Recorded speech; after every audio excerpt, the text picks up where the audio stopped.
doing? I'm thinking too much. Sorry. Hey, everybody. It's Mike Sullivan with Born to Shine. And today we've got two amazing guests. We've got Dr. Alan Sell, who's the superintendent, and we've got Dr. Paul Ruhlman, who's the assistant superintendent. They're super cool guys. They're good friends. They've been working together for, I think, over a decade, right, guys? Oh, yeah, longer than that. Yes. Yeah. Yep. So we're stoked. We're thrilled to have you. So thanks for being here, guys. Thank you. Let's dive in, because our audience, all they care about is you guys. They just want to hear about you, and your story and how both of you got to the absolute top, right? The superintendent and the assistant superintendent. That's a big deal in the educational world. And you guys have a lot of impact on how things work within your school district. So would either of you be open to share a little bit of your journey? Yeah, I mean, we were talking ahead of this, and we're talking about, people's personal stories, and, a lot of times others will look at you in your current status, right? Your current, wherever you are, your position, and they'll see you in that snapshot of who you are today, but they don't really see who you were before you arrived at this point today. And so it's really kind of, for me, it's a little surreal to be where I'm at in education, because that's not how education started out for me. When I started out in education, it was horrible. When I was in kindergarten, first grade, second grade, it was absolutely horrible.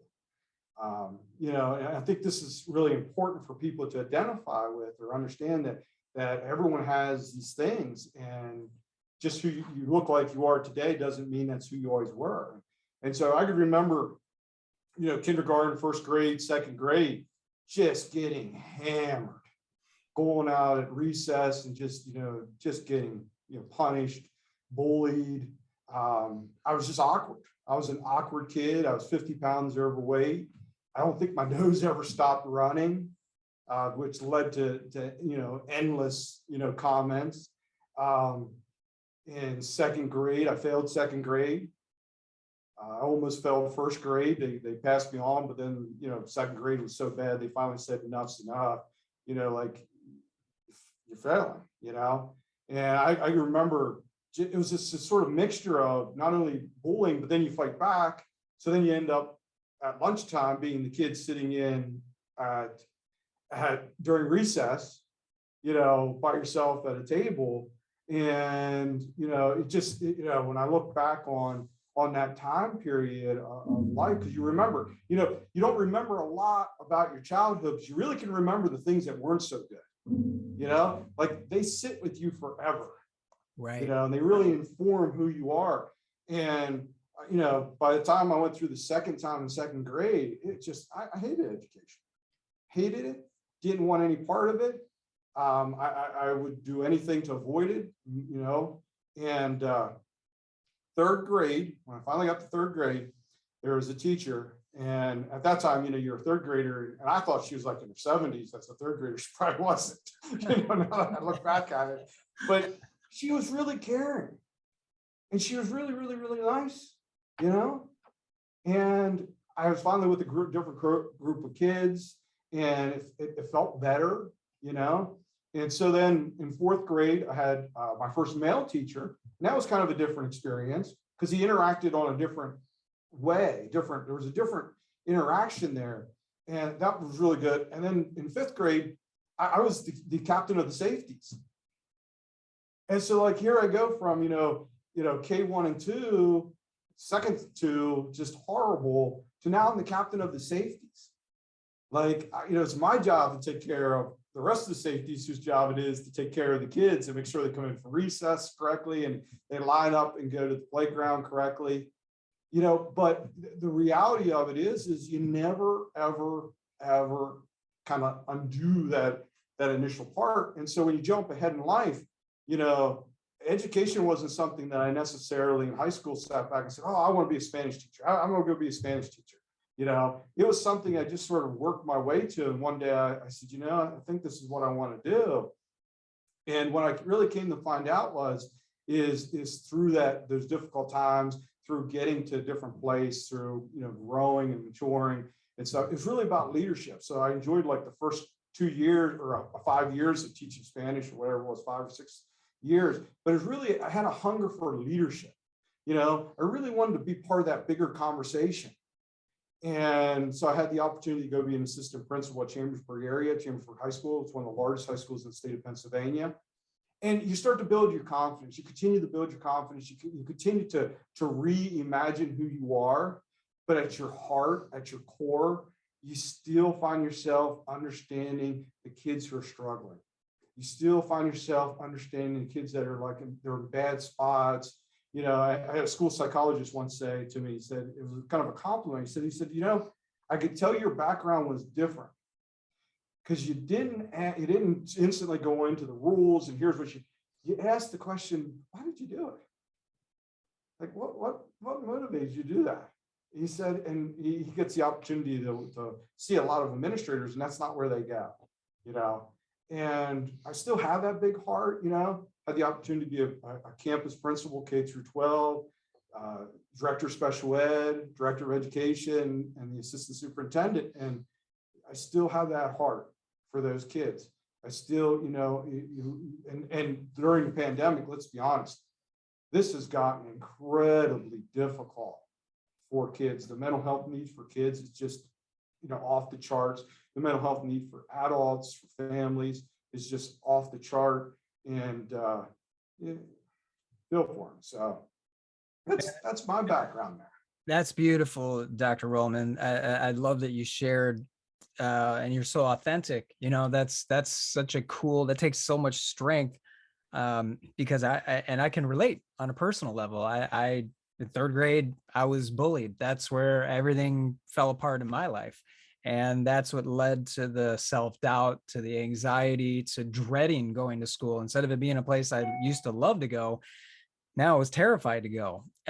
So I get it. And I'm just so grateful that you had an experience with that wonderful teacher of yours in third grade that was really caring and loving and just really filled you up with support. And that really seemed to help, that helped you a ton. And that's teachers, that's a proof that teachers have so much impact on our kids and their lives. So, and now it's so cool that God is using you and that same type of work, you're helping kids and you have a really, a sensitive spot in your heart when you see kids struggling. Instead of, you're a bad kid, we're going to punish you. It's like, hey, can you help us understand, how that happened or what made you do it? Well, when it's part of your fabric, it's on your radar. Yeah. It is literally on your radar. Right. 100% time. And to be honest with you, most people who know me on a day in, day out basis would never, ever know that about my background. Right. My two colleagues that are sitting in this room probably had no clue that that's how education started for me, because it just isn't who I am today. Right. But when it's on your radar that, that these kids are truly hurting, they're truly struggling, that, one word, literally one well-placed word, one statement can cause a kid to completely look differently at who they are for the positive or for the negative. Okay. Right. And that might be that one thing that just gets uploaded into their mind and constantly circles around and around and around and becomes a driving source of, something for them. That one thing they can hang their hat on, and you completely change the course of the kid's life. That one day, right time, right place. You can never do it enough. Right. Absolutely. No, that's incredible. And you make a very valid point that even though we've gone through struggles, all of us have, we don't have to stay there and we don't have to be that person for our whole life. You were struggling, I was struggling, you were bullied, I was bullied, but that's not who we are now. But the bullying helped us develop more empathy for others. And now, as you said, it's on our radar and we can see it where other people can't, that haven't gone through that struggle. So that's incredible. That's just awesome. And thank you for sharing that. And Dr. Ursell, how about yourself? Well, my path was a little different. I don't have quite that interesting of a beginning to education. I'll share my started education comes from a family background. My father was a teacher and a principal for 42 years. And so it was kind of what I thought you did when you know, as a small child, I thought when you went to work, you were going to be a teacher or an administrator, and that's what you did. But, you know, there are always some similarities, because growing up after watching, you know, and of course, some people want to emulate their parents and some people want to rebel and so forth. You know, in high school, junior high and high school, I didn't want anything to do with my dad or teaching or administration or anything. And unfortunately, I was a student in the same school. Oh, wow. I wanted to, yeah, you know, I was a farm boy, and I wanted to be outside, and yeah, I did my work and I did what I had to do to stay out of trouble at home, and did okay. Wanted to be a veterinarian eventually. There's kind of where my, you know, sort of miss in education came. I messed around in college, didn't take it seriously. Did enough to stay in, to get by, but vet school was extremely competitive, didn't get in. And so here I was with a degree in animal bioscience, and I had no idea what I was going to do. Am I going to sell feed or you know, fertilizer or something the rest of my life? But and of course you end up doing that in administration a lot anyway. But anyway, but my dad had been an agriculture teacher, and so I went back for another year of school and got a degree in agricultural education and became an agriculture teacher. And one of the things that I learned, and it's actually sort of similar to Dr. Ruhlman, many times students who choose a career and technical program like agriculture or some other career and technical program are not considered by many to be the best students. But when they have an opportunity to do something that they truly care about, then they blossom and they explode.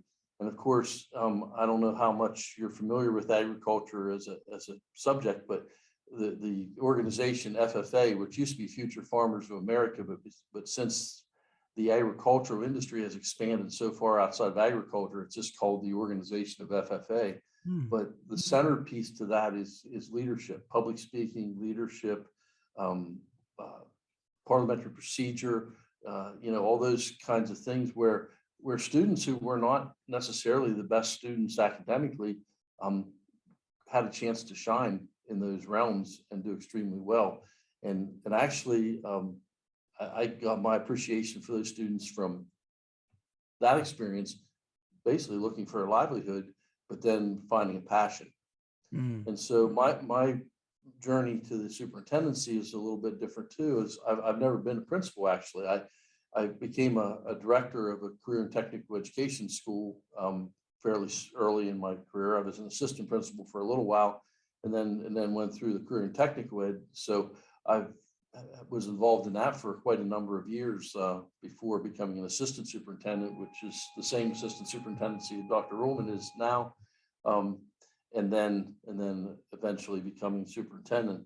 But one of the things that I hope that all educators hold dear to, though, is that appreciation and caring about kids. Sure, you don't aspire to leadership unless you have a certain amount of ego, and you don't aspire to leadership unless you want to prove yourself in different ways and want people to appreciate you and everything like that. But the true, authentic educational leaders grow out of that love and passion for students. And I mean, I did know Dr. Ruhlman's story before he told it today, and it shines in him in caring about kids. And I'd like to think that the culture of our school district has become, either has or is becoming a reflection of the way we feel about kids. Absolutely. And great point, Alan. I can't applaud you enough, Paul. It's your story. It's awesome. It's just awesome. And everyone can relate to it. All of our listeners, if they're students, can relate to it. If they're parents, they can relate to it. If they're teachers, they can relate to it. It's totally relatable. And that's one of the, I think one of the reasons why I don't talk about it a lot. You know, and you know, I'm cutting corners and not giving the whole complete story, because there's other that I just prefer not to really talk about. But, I think for me, you get to a place in life, right? You get your promotions, you get your doctorate and things like that. You get to a place where you look back and you say, well, I've proven myself. I'm not really here to prove anything. I'm here to add to society, right? And so many people are floating around, and they have these ideas anymore from social media and television shows where the person goes from a 0 to 100 in 30 minutes. And it's just not life. And people need to know that, like, a life is built over a lifetime. And it would be easy to just sort of put it up on a shelf and not talk about it ever again. But that's not my mission. That's not that I talk about it all the time, but if I'm going to truly be in the business of helping kids grow and helping the adults around them grow, then you have to be authentic and be willing to look at a kiddo who might be going through the most difficult time in their life and say, yeah, I understand. I was there. Totally. You don't have to stay there. You don't have to stay there for the rest of your life. Just make good decisions, or the best decisions you can, day in, day out. And over a lifetime, you'll see life will curve in a better direction. And I've had opportunity with adults who are going through difficult times, whether it's like a divorce or just a struggle of some type, and they'll come to my office and I'll sit down and they'll open themselves up, and I'll look out and say, like, say to them, man, if you think everyone's perfect, or like there's this perfect life out there, like, you're wrong. Like, everybody has something, right? Everybody has a struggle. Everybody has something going on in life that they're dealing with, and we just don't have that human side. I think I'm being long-winded, but that's the problem with social media. Yeah, absolutely. Kids live on social media, and they live on Snapchat and Instagram, and look, here, I'm in the Keys this weekend, or I'm in this location, or and I have this, I got this new car, or or I got these cool sneakers, and it's not life. If we all shut it all off for just a handful of hours and be like, no, this is life. This is what life really looks like. I think it'd be better for everyone's mental health, and we'd have the opportunity to sit and engage in true stories and get to know what each other backgrounds are and what their struggles are, and get a better understanding of what it means to be human. Totally. And it's so true, the compare and despair game, right? That's what happens in social media. It's comparing ourselves to others, not feeling that we measure up, and then it's despair. So that's the comparison. I forget the quote. I think it's the thief of joy when we compare ourselves to other, right? And also the perfectionism you brought up too, that's maybe what it is. The seeking perfection is a thief of joy. I'm butchering the quote, but we could just, improvise, but it's both apply, right? And yeah, what you guys are doing is great to set up that culture that's all around authenticity, that's around sharing even one word. Because I've heard other quotes of, every kid is one caring adult away from being a success story. And it's so true, right? It was in my life, and I'm sure it was in yours as well. And but then that perfectly dovetails into the next question, guys, for both of you, Paul and Alan. What do you see working well within your district? Because I know you have a K through 5, you've got a middle school and a high school. And what seems to be working well? Is there like an in-house wellness center, or I'm sure you beefed up on the counselors and psychologists, but are there outside programs you bring in, or is there something really cool that you guys are doing special in Bedford that you'd like to share that's working, that maybe other districts will go, wow, okay, Paul and Alan are doing that. That's cool. Maybe we should implement that. Yeah, we're doing a lot. Good. We really are doing a lot. And one of the things that, in leadership, right, you can talk about the individual programs, like, yep, we've added mental health across our district. We have our school counselors, but then we also have additional mental health. Great. That we were fortunate enough to add, that our principals had a period of time where, they would meet with the family and they would have to try to find mental health services. And they just weren't there. The parents would call, and there would be waiting lists and things like that, or they'd have to pay out of pocket. And so we were lucky to have that. But I think one of the things when you talk about leadership Mhm. that we have done is we're explicit. We're explicit. Like there is no like vagueness about the direction that we're moving. We have an SEL curriculum that we developed Great. that have explicit touch points that were already in some instances already part of our existing culture. But now we're able to look at it and say, okay, this is what that word means at the elementary school. Here's what it means at the middle school. Here's what it means at the high school. Here's what it looks like. And we're very explicit about that. We put out the stake that we want to be teaching SEL. We want activities to be connected. You know, there's a saying in psychology, right? What you focus on grows. And so like when you come to our board meetings, we end our board meetings with, these are the great things that are going on in our schools. And here's the kids that got the grit awards. We talk about grit a lot, Mhm. you know, like this kid is particularly being gritty, this kid, you know, and we don't always go into the background on. We might know that a kid's, you know, father might have passed away, but this kid is like struggling and trying his very best, you know, academically or whatever. We don't always give that story because it's their personal stories, but we give the award, okay? It's down to the place where we are explicit. When we hired our school police officer, he's a great police officer. But we went out and looked for a candidate who sat in almost both worlds. He was a police officer, but he also understood the school kind of counseling aspect of it. He didn't understand it. Like he can't quote to you different psychologists or different ways to work with kids.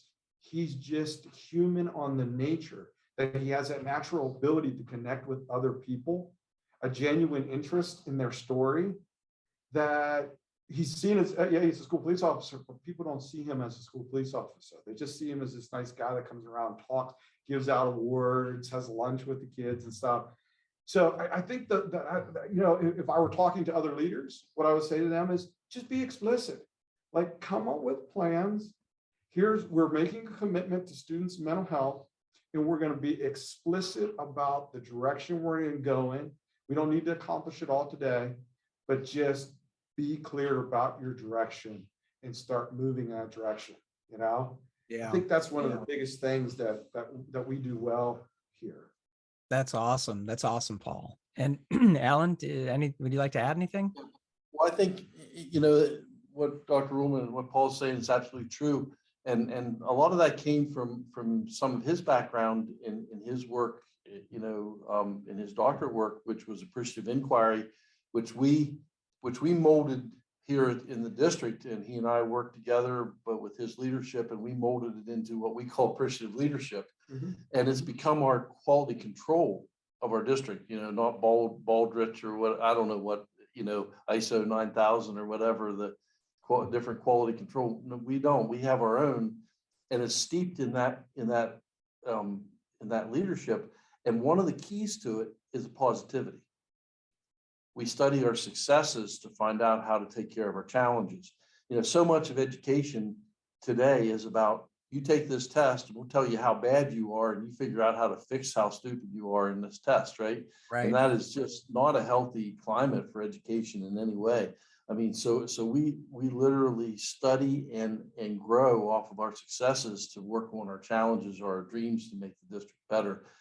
Comes out of that appreciative leadership piece, which is part of being explicit. Yes. And being, you know, absolutely, this is where we want to go, strategically, but also from, you know, that SEL piece, the social emotional learning piece is so important, but that's different for every kid based on their experiences. And so when you look at SEL, and then we also in the business of education talk about differentiated instruction and all those kinds of things, it becomes an individualized piece as well. Can't do it for every last student every last day, but at some point, you know, that significant adult needs to step up and individualize it for kids. And that's part of the intentionalist. Absolutely. Yeah, we're really proud. I mean, you know, Doc and I have worked together 10 years. You know, it's just been a fantastic ride. It's just been a great opportunity not just dealing the nuts and bolts, but the philosophical, and that has allowed for us to filter into the culture. And it's really neat for us to sit at graduation and hear kids use the words like grit, to have them go away to the military academies or Ivy League schools and come back and talk about this sort of underlying philosophy, has permeated and has pushed them further on in life. We ask questions like, whenever we look at changing anything in the district, we start with, well, tell me about a successful story. Tell me about a time that this worked really well. And then we end with, well, what are our dreams for the future?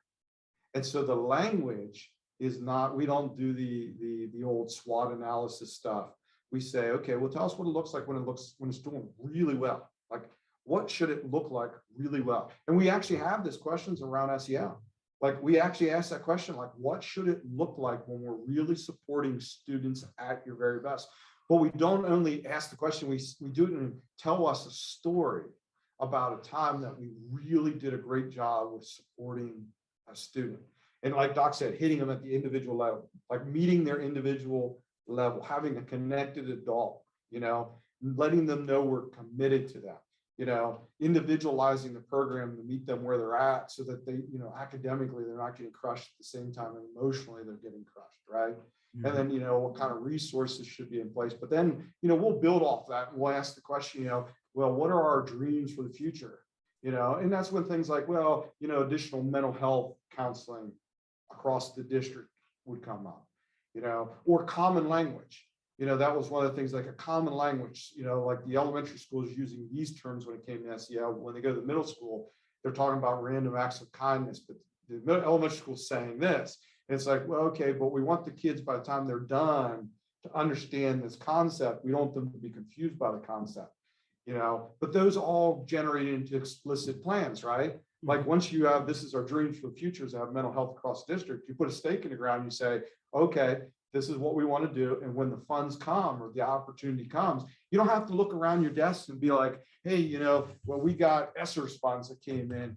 Where should we spend those ESSER funds on? No, we already know, because we have this in our back pocket, that we have this idea, this dream that we explicitly want to achieve, and you just go do it. And there's just that authenticity about it, right?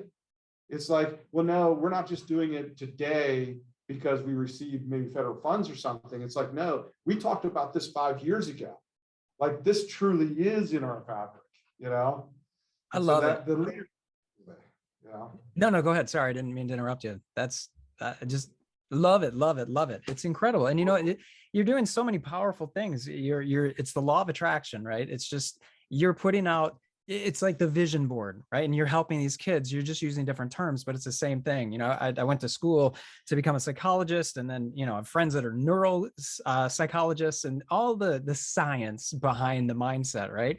And then, so it's so cool because athletes use it all the time too. They're envisioning, like Michael Jordan, envisioning that perfect shot, envisioning it, a hockey player, envisioning, the slap shot, a swimmer, envisioning or a diver, gymnast, football player, whatever it is, or someone musical, how they're going to play the guitar, the piano, how they're going to throw the football. It's that vision, as you're saying, the dream, right? So they're creating that dream board, their dream life. And the same thing that you said, Paul, that was awesome, is the focus, where energy goes, where focus goes, energy flows. I think that's what's his name? I'm spacing out right now.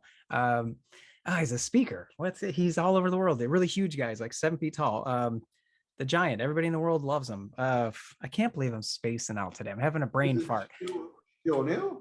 No, but kind of like Shaquille. He's huge like Shaquille. I can't believe I'm spacing out. Tony Robbins. Tony, thank you. Tony Robbins. So Tony said that, and it's the same thing.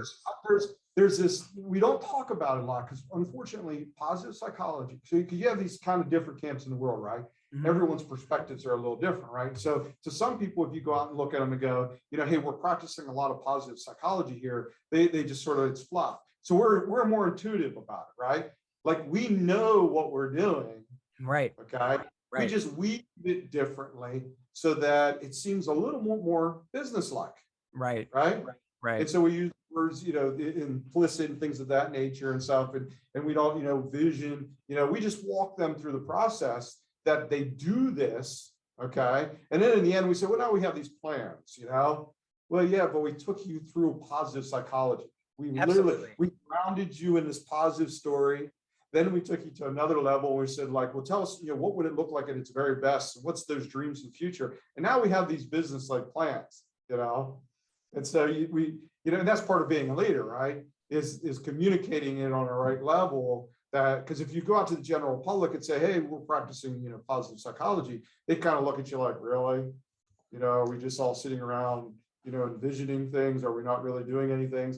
Yeah, well, the reality of it is our philosophies and our theories guide our thinking, and our thinking guides our actions. Absolutely. You got to start there, right? Yeah. You got to start there with what you're thinking about. Absolutely. Yeah. And if you look at even the pandemic, there's an epidemic of mental health with kids that are struggling with severe anxiety and severe depression. And then it escalates. If that's not treated, it leads to the unspeakable. And that's every parent's nightmare. So the fact that you guys are on it and on top of it and building the kids up from the inside out is just way to go, guys. It's just awesome. And I think you mentioned the pandemic, and I think one of the, when we talked about the culture and the culture of a school, and especially in a small community like this, the culture of the school and the culture of the community become entwined. Mm-hmm. I better knock on wood, but it's been almost 2 years and it's been good. We really have not had the huge school board meetings with everybody coming to the microphone and arguing with every decision and questioning, because I think there's a certain amount of trust been built up that we're doing the best we can do for kids with the tools that we're given, whether it be a mandate or a law or a loophole, as the case may be. But we're doing the best we can for kids. And so I think even though everybody has some opinions and you get a little bit of feedback here and there, we have not had the crowds, we have not had the yelling, we have not had the turmoil. I think I truly believe it's because of the culture of trust that comes from that explicit planning and taking care of kids on an everyday basis. Well, and, I think that's part of a little bit of proof in the process. Yeah, I think so. I think very much so. They view it as authentic. They view it as authentic, and they understand their struggles going on, but they understand at the end of the day, we want to do what's best for kids. We really do. That's our true focus. Has been Dr. Sell's true focus. Dr. Sell and I dress up. He dresses up as a parrot or a pirate. I get to dress up as the parrot. He dresses up as Santa Claus. I get to dress up as an elf. And we go out and try to be with the kids and just be authentic with parents. And one of the things to give Dr. Sell a true, like, it's probably not appropriate for me to give the attaboy, but I'm going to give that attaboy, or however, he's never been a superintendent who's been about money. That's not to say he's not about money. Okay. The superintendent has to worry about a budget, right? But he's always made decisions what's best for the kids. We've always put the kids first. And so, when kids have certain needs, we look for opportunities. Sometimes it's grants. That's when it's grants, it's good, or additional funds that come in. But we're always looking for the best way to take care of the kids. And I think with the pandemic hit, I think a lot of those dividends really paid off. I think a lot of people looked at it and said, look, at the end of the day, they didn't ask for a pandemic. They're trying to help us out, trying to do the right thing. And for any of our community members that will listen to this, what we'd say to you is we love you. We appreciate you. Thank you. I'm hoping this is soon over and we can get back to life, because I think that's what everybody wants to at this point. Now, you guys are both incredible. Dr. Ruhlman, thank you. Dr. Sell, thank you. And I really appreciate you being on our show. Thank Thanks you for having us.